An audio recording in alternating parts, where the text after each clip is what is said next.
everyone, and welcome to another episode of Skinterviews. I am your guy. My name is George Skandalis, and this is Nathan Strom, and I'm really excited about tonight and really excited about our guest, to be honest with you, George. How you doing, Nathan? I'm having a great night, to be honest, and I can't wait to speak to our guest tonight. He is an eccentric man. He's very unique, and actually, I met him recently at a Galderma event where we had partnered up Galderma and Vivier, and in comes this guy, and I kept hearing about him, and he comes in this suit, and I was like, Jesus, I don't know anybody other than myself that would wear a suit like that. And the best part is I can pull off almost anything. Dude, there is no way I could have ever pulled it off. I mean, he literally walked in and was the only man in the room that you would look at for the rest of the night. Beyond that, he is super intelligent, extremely talented at what he does. He's got one of the most unique clinics I've seen. And I got to be honest, I've never been to the clinic, but because of everything I heard, I had to go Googling and look for images to make sure that I get to see it. I mean, I think he's got a candy bar in there. His clinic is unreal. I have to say I've been in there before, and it is mind-boggling. Like, if you're in the Montreal area, you need to check this guy's clinic out. It's phenomenal. Well, if you don't know who we're talking about, it's time to bring him on the show. Introducing to everyone that hasn't met him yet, and you're about to meet this unique individual with amazing personality, and he's really, really kind-hearted. And we're going to get to know him today. Dr. Damian Naqvi, welcome to the show. Hey guys, how you doing? Nate and George. Guys, thank you for having me here on the show today.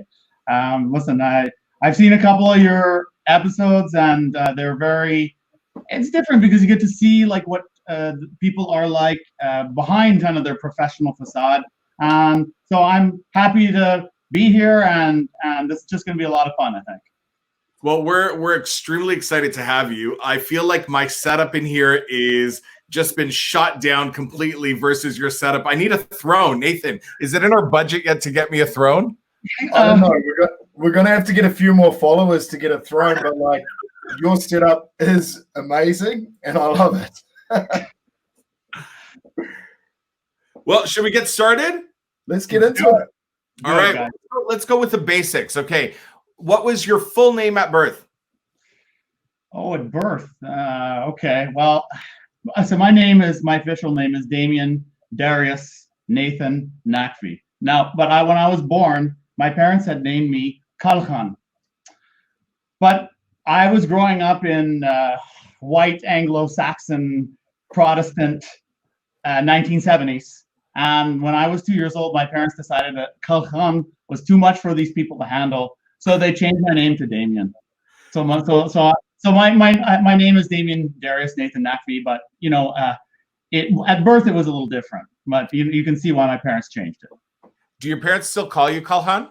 No. I mean, I didn't even realize that they had changed it until my dad went to change his will, and I noticed. I said, "Who the hell is Kalhan?" And he said, "Well, I haven't changed it. That was you before." Oh, okay, that was my name. Yeah, changed it when I was 2. So Kalhan was going to take over the estate for you? Yeah, his name was on the will. Let's clear that up. Yeah.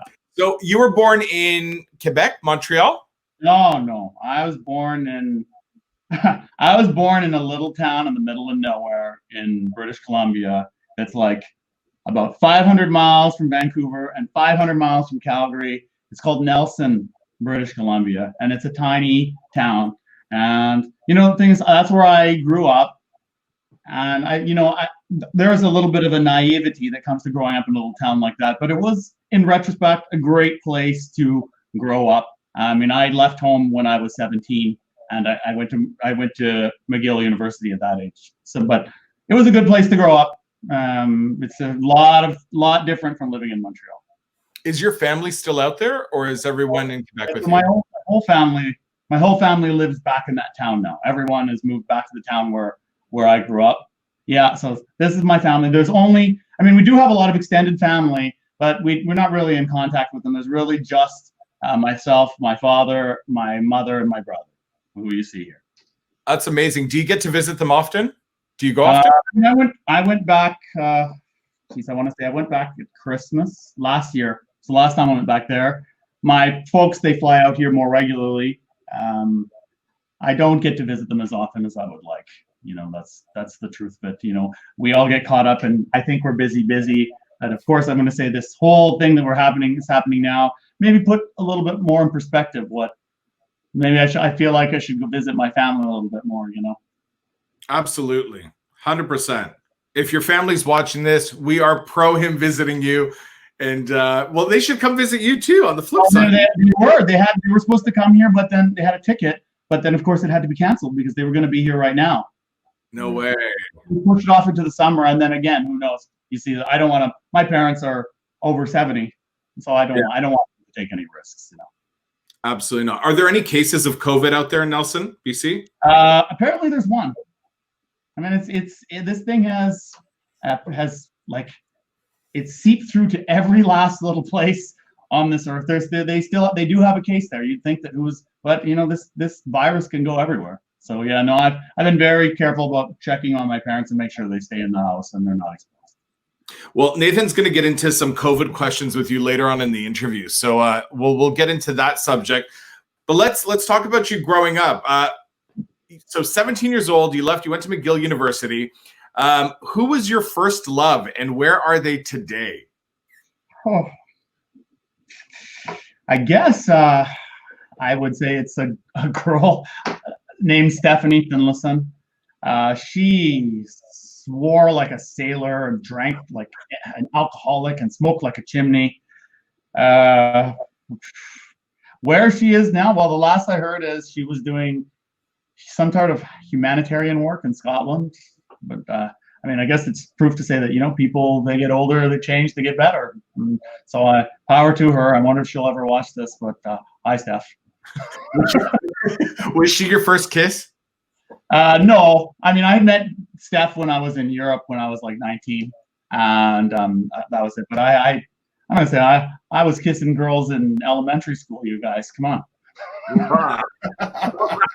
What a champ. That doesn't shock me about you. What a champ.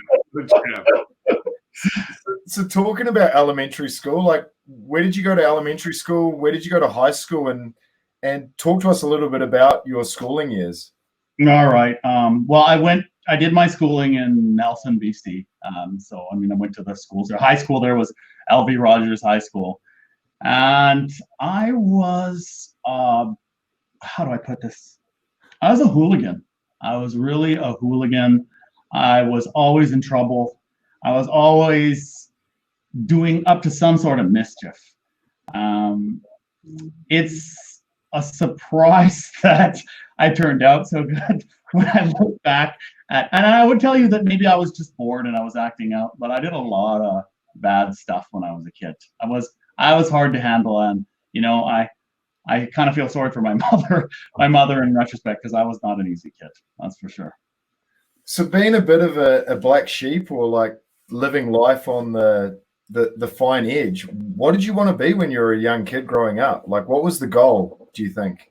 The thing was, I was blessed with being exceptionally intelligent. And so even though I was a kid who was getting into a lot of mischief and a lot of trouble, I still had like straight A's straight across. So, the thing is, I always imagined that I would grow up to be a neurosurgeon. And I actually thought I was going to be a neurosurgeon until my fourth year of medical school, when I abandoned that idea. That's a story maybe for another question or another day. Awesome. So did you have any heroes growing up? Well, Superman. Anyone who knows me knows that I have a bit of a Peter Pan complex, let's say. That's what we call it.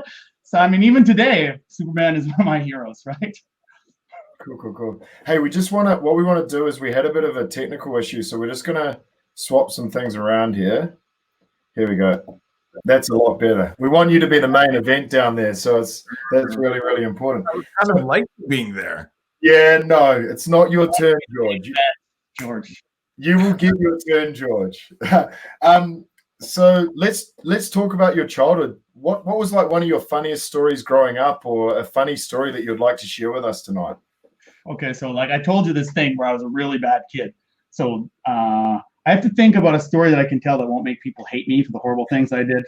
Okay, I got one. You ever played that game, Nicky Nine Doors? You know what that is? You know what I'm saying? You basically you go to a person's house, you knock on the door, and you run away, and you have to do that 9 times. Okay, so I was playing Nicky. I was about 12, maybe 13, 12, 13. I was playing Nicky. I told you I'm a bad kid. Okay, I'm really just okay. And I was playing Nicky Nine Doors, and we knocked on a few doors and ran away. Right? And we knock on this door, and whoever's in the house comes like really quickly. And so oh my God, I jump over the deck and I hide myself under the deck because I'm like, oh my God, they're right here. I'm not gonna be able to run across their lawn, they'll see me. And I hear footsteps come out, and then someone jumps off the deck, and it's like a 28-year-old guy. And he sees me crouching under the deck. I'm like, oh God, I'm like hat. So the guy, he grabs me. Remember, this is the 1980s. This shit doesn't happen anymore. And he takes my hands behind and he ties my hands with wire. He ties my feet with wire. And then he has a stack of tires like this. And he takes me by my feet and he drops me face down into the tires and pushes the tires under his balcony and goes back inside. So then I'm upside down, my face is in the dirt, and I'm wobbling, and I tip the tires, and then I do this kind of like inchworm thing across his driveway. I remember scratching my back and my knees. My friend who was with me who had just took off, undoes the wire, and we run off, and that was the last time I played Nicky Nine Doors. Wow, so you definitely learned your lesson there. Oh yeah, that one. But I did a lot of bad stuff after that too. But no more Nicky Nine Doors. That I learned my lesson. If you knock on the door of a 20-something-year-old male, he's going to kick your butt, and you're not going to get away. That's what I learned. So elementary school, high school, you're a bit of a bad boy, as we could say. Yeah. Talk to us a little bit about university. Did you start to behave, or it was more of the same? No, I was not. I was not very. I mean, listen, my grades were exceptional, you guys. So all this, take this with a little grain of salt. My grades were always exceptional, but I would tell you that it took till maybe halfway through med school before I started to tune it down. But I was a little bit of a wild. I was not a model student. Okay, and I'll plead the fifth on the rest of that stuff. All right, well, let's go. Let's change it a little bit here. Let's say now, we've been in COVID, you've been on lockdown for a while. If you could have dinner tomorrow night with 3 people, living or dead, who would they be and why? And what would you cook? Or if you don't cook, what would you eat? All right, so let's pick 1 living, 1 dead, and 1 fictional. How's that? So. The dead person, I would take Marcus Aurelius. So he was, in my opinion, one of the greatest emperors of Rome. And why do I admire him? Because he ruled in a way that he felt was the best for Rome, not for his own self-glorification, because we know all these emperors who only wanted to glorify themselves. No, what he did was he ruled, and I think he probably did the best job of. Now, I know this thing happened 1,500 years ago, but still, I admire him for his qualities as a leader. So Marcus Aurelius. Today, I really admire Elon Musk. I mean, he showed what hard work, perseverance, determination, because, before he had Tesla and before he had SpaceX, man, he struggled. He was on the verge of bankruptcy, he's had a breakdown, all that, and look at how he's always innovating, looking at clean energy sources, electric. He's used great principles to fuel his business. He's become very successful, and so good on him. So I would like to see from him how has he worked. I mean, this guy working 90, 100 hours a week. How does he do this? How does he organize his time? How is he running not just 1 massive company but 2 massive companies? Very interesting guy. And let's see. Oh, well, it's obvious. Superman. And then, people might argue that, Superman is not interesting because, what makes a good story in a comic book is the fight, a man's fight against. See, people say, oh, Superman, he's overpowered. No, but what you have to look at is Superman's fight is always against himself because he is the most morally uncorrupt character. And so, yeah, you see, the thing is, he has much more powers, but you see the evil or the supervillains, they do all sorts of stuff that Superman would never do. So Superman is always at a disadvantage because he always has to hold himself to a certain moral code. And you see, he's always on the verge of snapping and doing something, but no, he's always in this battle against himself. And so to see someone who's is so altruistic and so embodies the hero perfectly, that's what always draws me to Superman. How does this guy keep his head up and always take the high road despite what these supervillains do to him? Do you find stuff from comic books? So I'm going to ask you what you can think about what they're going to eat in a second, but I want to know, do you find that there's a dichotomy within you that you battle with listening to the characters you've picked? I mean, you have somebody that may have been a good or bad man, but chose to do righteous and rule Rome in a specific way that was best for the people, not best for himself.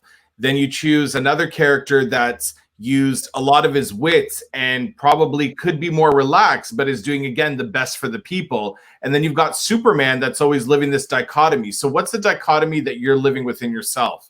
Well, I mean, you heard the story. There's a little monster inside me, right? Who wants to destroy everything. And it's like he has the power to destroy everything, but no, he always has to take the high road. You always have to take the high road. I have been cheated a lot of times in my life, and you feel like, we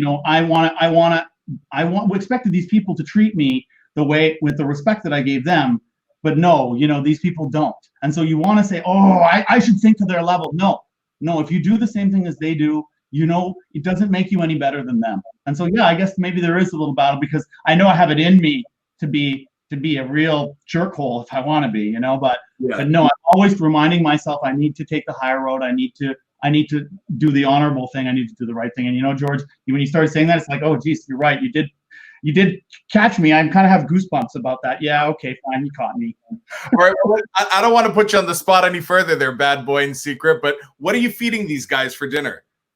Oh, well, you see, the thing is, I'm going to try to impress these guys. And I think the thing that I can do better than anyone else is barbecue steak. So it has to be that, right? Because I'm trying to impress them, right? If I tried something fancy, I would not be impressing these people. So that's the one thing I think I can do better than anyone else. So it'll be barbecue steak. To balance things out, since you're barbecuing, because that sounded like an invitation to me when COVID's over, Nathan is the bad one and I'm the good one. So it's like getting a 2-in-1. We're on our way. You guys. All right, so let's learn a little bit more about you. Tell me some of your hobbies. What do you like to do in your spare time? I think we've got a picture of what you've been doing up here in COVID the last little while. There you're on Call of Duty, quarantine mode on. This was posted, I think, on your Instagram, if I'm correct. Yeah. Listen, you guys. Games. What else are you doing? Listen, I work out a lot. And yeah, I do play video games a lot. And this, I've been focusing more on work, but this thing has given me an opportunity to really hone those skills.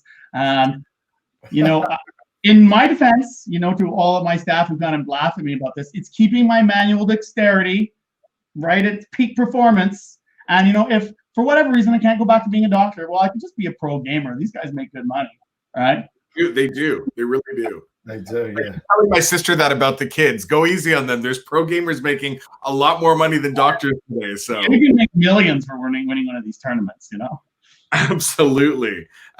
And I've seen some of your videos where you're working out with your partner, your girlfriend, I should say. And so I know that you like to work out. She's gorgeous.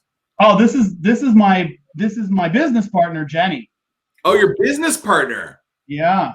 Oh, well, I just put my whole Jenny has been in my life for 25 years, and she's been my rock, and she's always there for me, thick and thin. So it's easy to make that confusion because we are, I was telling you, I don't have much family here, but this is kind of my family here. My girlfriend right now, her name's Victoria. Hi, Vic. Sorry about that. Put in my mouth. Yeah, sorry, guys. She's great and very supportive of me. But I tell you, she's beautiful too. She is beautiful. I've seen her. So, tell me, what is the first thing you do when you wake up?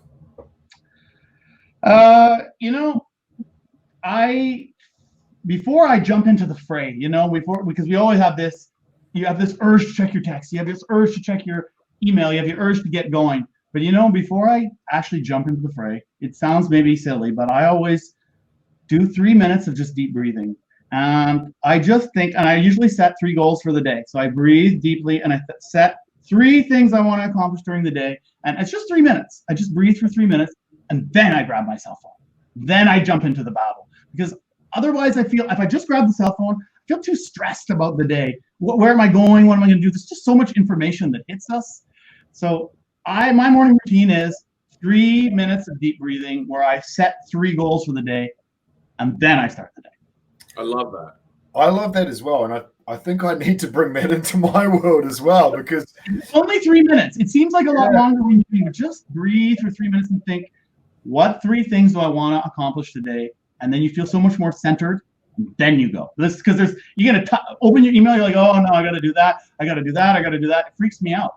I've already set my goals for the day. I feel better. And I agree with you, because we're so quick today to grab our phone or like grab. You grab. I have to consciously say no. And 3 minutes seems like a long time, but it's only 3 minutes, and it doesn't. And it really helps me be more productive during the day and feel more calm. I'm going to try and introduce that to my daily regimen, because I really like that's a great piece of advice, to be honest. So let's go to more of the business side of things. Like, you're a creative guy. Like, you come from a little bit of left field and you have this amazing creativity. Like, you ooze creativity. What brought you into this profession? What was the defining moment when you were like, I'm going to be a doctor and I'm going to jump into the medical aesthetics field?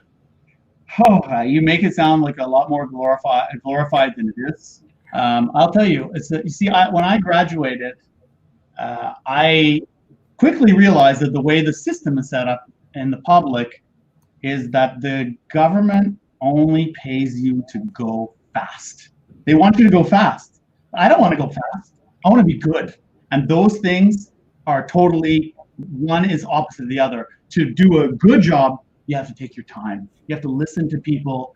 You can't do things fast. The government wants you to do things fast. So I said, I can't have this job because I want to be the best at my job, no matter what it is, because I have pride in it. I'm not just trying to turn people over. They're not just a number. They're not just a diagnosis. So, okay, this is 2003. So I think, oh, Jesus, what am I going to do? And then I thought, okay, well, I applied for a job consulting with McKinsey, because I said, I can't do this doctor thing. Then someone's like, oh, well, there's this Botox thing. It's like, what? Botox? What's that? So this guy in Ottawa says, listen, you can come and see. There's only one guy doing it that I knew of at the time. So you can follow me for a day, $7,000. I'll tell you what I'm going to do. So I was like, oh, all right, I'll do that. So I went to this guy's office. I paid him $7,000, and I followed him for this one day. And then he was like, okay, well, you're on your own. Okay, so then I kind of started from there in 2003. And I wanted to get out of the system, so I would do 1 week doing this cosmetics trial. And back then, people didn't know it. It was a hard sell, man, to get. Now these days it's easy, but then nobody even knew about it. And so then I do a week up north in an Indian reservation, and then a week back down here doing cosmetics. And I did that for 3 years, and then I was able to build up enough capital to start my own clinic. And just that was the last. I walked in the hospital, and I never looked back. That's an amazing story, and I love that. And that brings me to my next question, and we've got a photo that helps me talk about this next question. Being such a perfectionist, one thing I would love to know is what you would like other people to know about your profession. And I'm just going to bring this photo up because I think this is a great photo to show. If you can speak to this for a brief moment.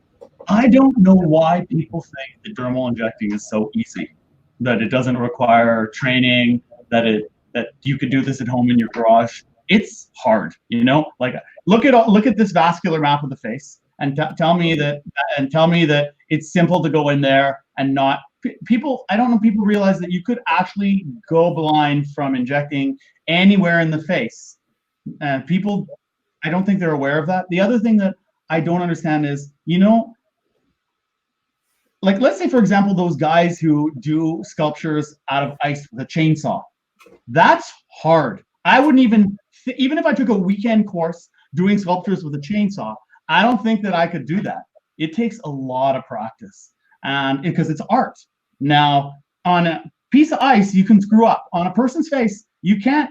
There's no allowed for learning curve. It takes thousands and thousands of iterations to get a skill with this. And what I wish people understood is it's a lot harder to do than you think. This is biological sculpture, and there's a lot of liability and risks. And to do it properly, it takes a lot of training. It's not something that you could just do. I mean, I have patients who say, "Oh, I bought some filler off Alibaba, and then I found someone in Kijiji who's not a doctor or nurse who injected me for $50.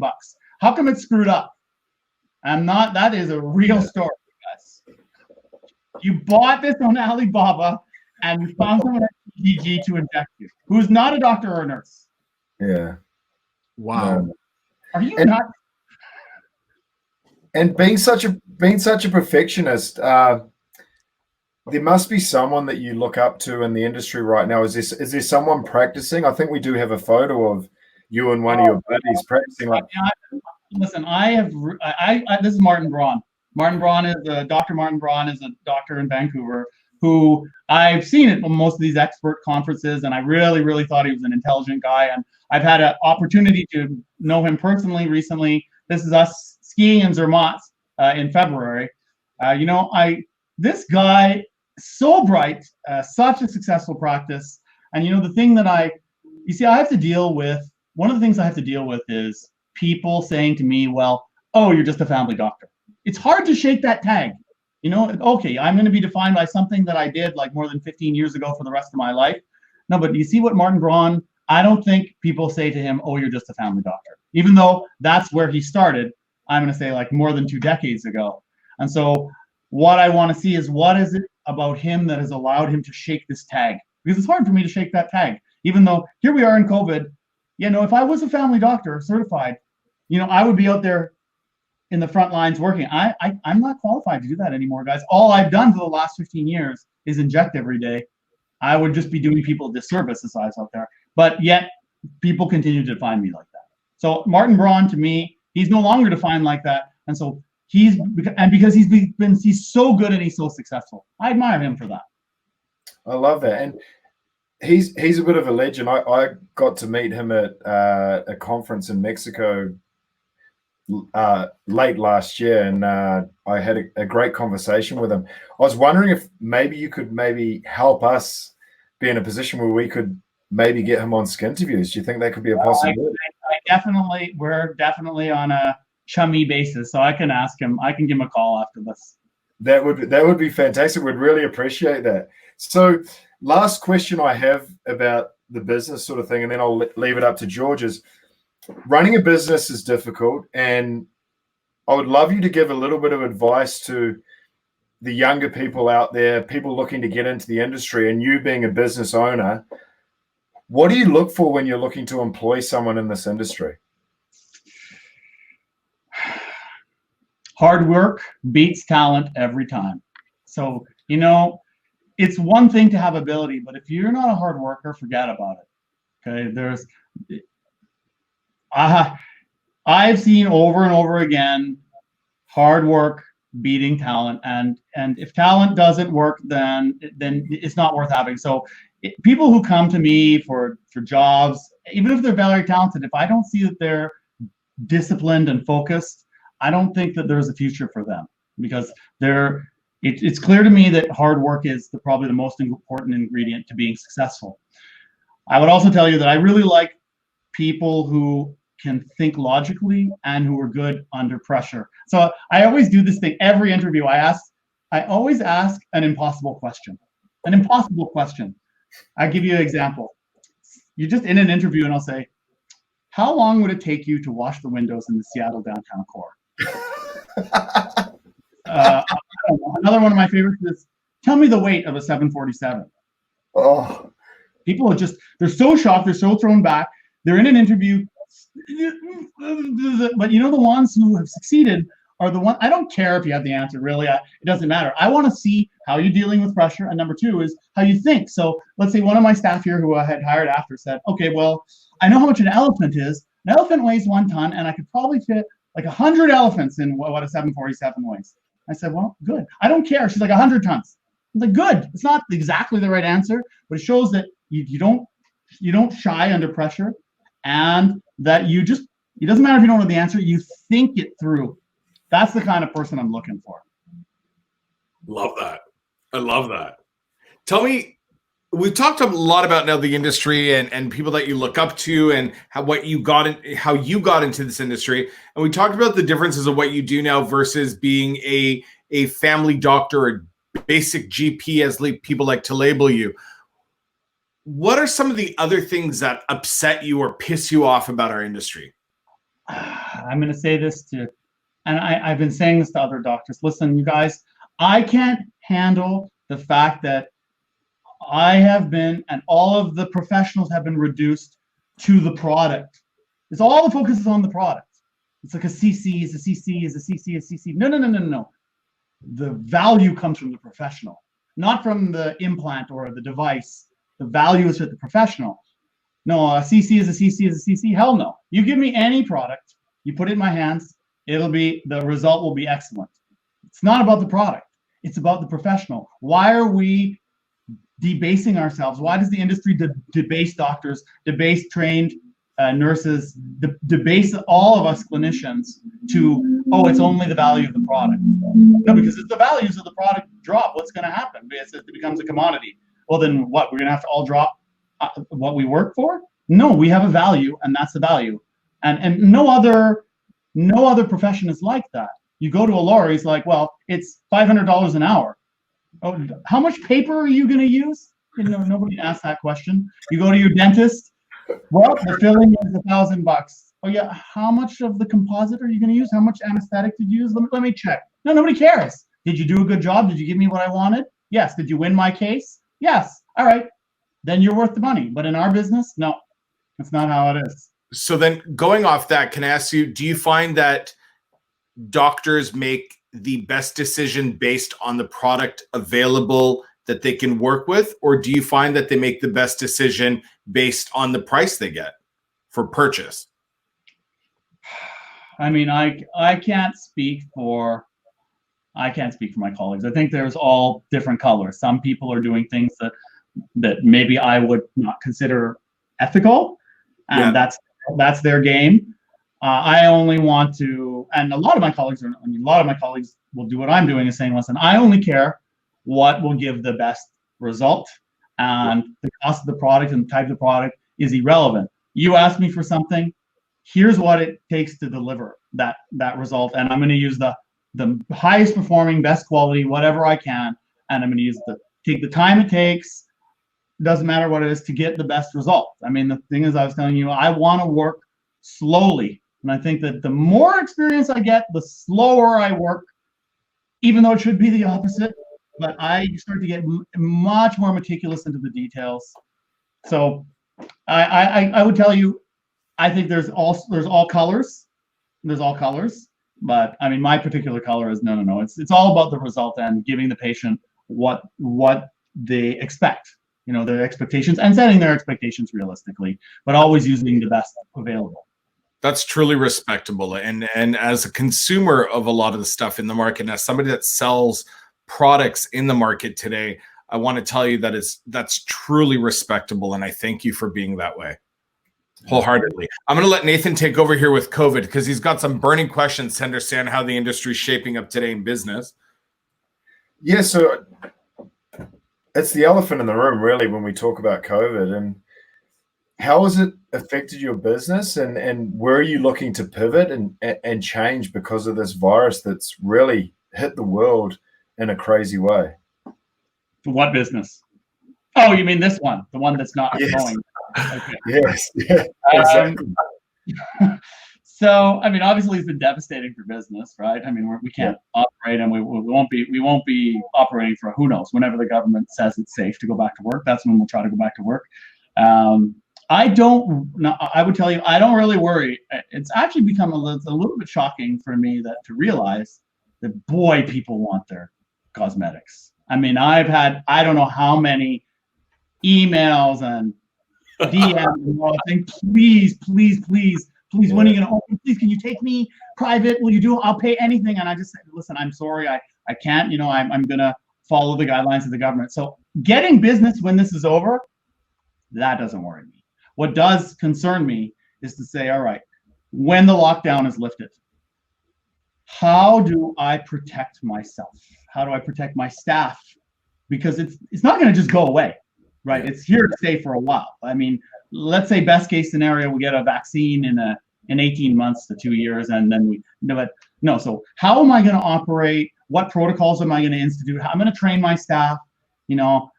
Everyone going to come in. I'm going to hit them with a IR thermometer. We're going to have how are we going to set up? And so I actually been coming into the office by myself to work on how are we going to set up these protocols so that we protect ourselves and we reassure patients that we have their health as a priority. We're going to have to see patients slower for sure. We're going to have to see them limited flow one at a time. We're going to have to do practices that ensure we're going to have to modify the office to make sure that we have a whole bunch of things. We're going to put plexiglass in and separators. I've been thinking about saying, it's going to be summer. We should maybe receive patients outside as much as possible, put some chairs and bring their coffees outside for them as much as possible. We don't want to contaminate our space. From a business perspective, if one of the staff members gets COVID, well, that's it. We're shut down for 2 weeks again. We can't allow that. So we need to make sure we protect ourselves, the business, and our patients. And that brings us to a great point, and I'll let George take it over. But with all this going on and this sense of a place where we've never been to before, mental health is going to play a big factor. And I'll let George take it away when it comes to sort of the mental health questions. I mean, you're right on it, Nathan, right there with that. So I think that mental health awareness is very much on the rise today, and we're much more aware of some of the issues that plague us both physically and mentally now in our daily lives. I mean, I always bring this up on the show that there's days we wake up, and I don't think anybody's exempt from this, that, we wake up, we don't want to go to work that day, or we wake up and we don't feel like going to that party that we had planned, or we made plans with someone and we're like, oh, I said yes when I wanted to go, and now the days come that I don't want to go. And there's so many different aspects of this that affects us from day to day. What are some of the ways that you deal with days that you're feeling down or up, or do you even feel down? Are you always up? Like, those are some serious questions that I think most people want different perspectives for on coping mechanisms. Do you have any advice? I'm a strong believer in, let's call it the Stoic philosophy of life. And not like Stoic with a small s, like no feeling, emotion, but Stoic, like ancient philosophers of Stoicism. And the idea is to say, I don't want to feel any negative emotion. None of us want to feel anger or anxiety or jealousy or fear. And we don't want to feel those things, and they're not really necessary. So how do we avoid feeling those things? And so, some of the easiest exercises I do when I start to have something that's stressing me out or overwhelming me, I just quickly put it into like one of three categories. I'm sure you've heard this. Say, all right, can I do anything about it? Nope. Well then, why would I worry about it? Why would I cause myself the negative anxiety of worrying? So boom, it's out. Why? I can't do anything about it. I just need to accept it. It is going to be. I can do something about it. Things that you have complete control of are only inside this space about how you reflect on the environment. Those are the only things. So, okay, well, I'm feeling my best. Okay, well, COVID is happening and the business is losing all sorts of money. Well, have I done everything I can to mitigate this process? Yes, I have. I've applied to the government. I've done this. I've done this. I've done this. I've done this. Well then, like this, right? Well, I don't need to worry about those things because I have done everything I can. Now, why would I worry? Now I need to try to avoid my life of these negative feelings. And so in a very brief sort of nutshell, I kind of try to practice this type of attitude. Not to say that I don't have feelings. If I feel joy or happiness or love, I let myself feel those things. But when I'm feeling anxiety, especially during this time, which is the main thing that we're all feeling, stir crazy and anxiety about the future, because like you said, it's such a fluid situation. We don't know where it's going to end. Uncertainty is anxiety provoking. But if you tell yourself, listen, I've done everything I can to mitigate the situation, and everything else is out of my hands, so I'm not going to worry about it. I always do this in front of the staff. They know what I'm doing. I love it. I love it. It's easier said than done. It's easier said than done. But that's how I try to go about dealing with this situation right now. Just like I did it all, I applied for it, no. And now I try to look at the things in I'm spending more time with my girlfriend. I get to spend more time. I'm conferencing with my family. I'm on this show with you guys because normally I'll tell you, I don't have any time for this, right?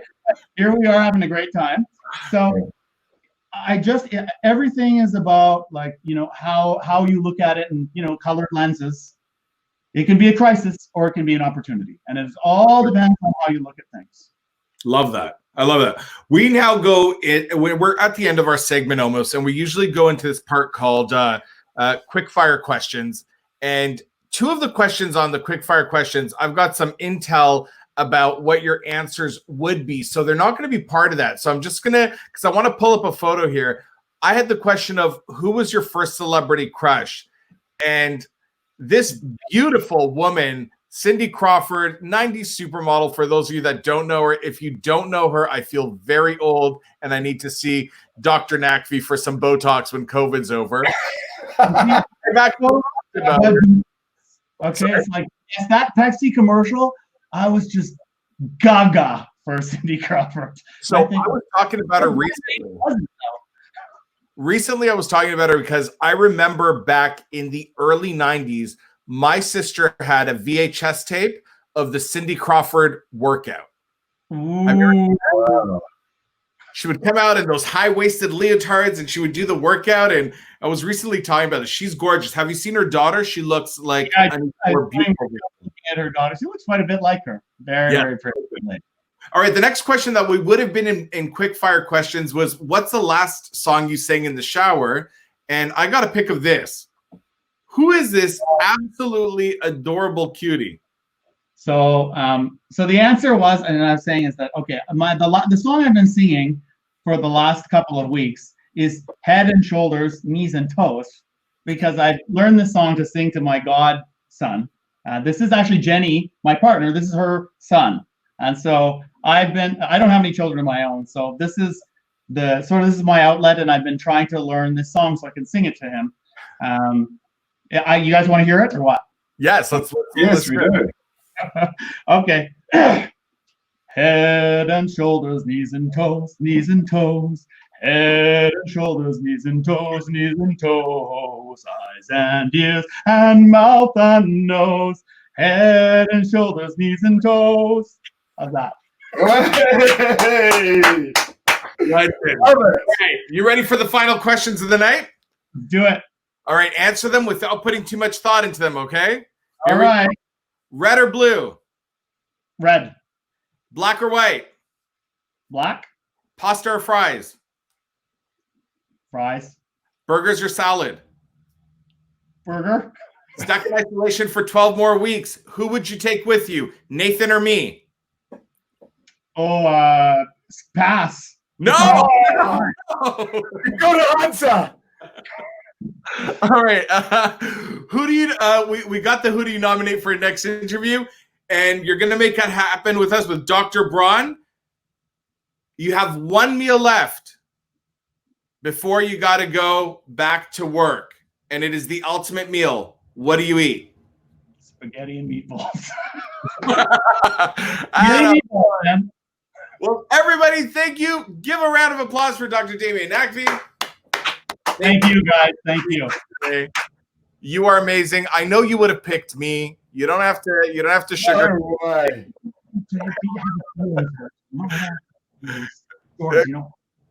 Don't be like that. It was me. It was totally me.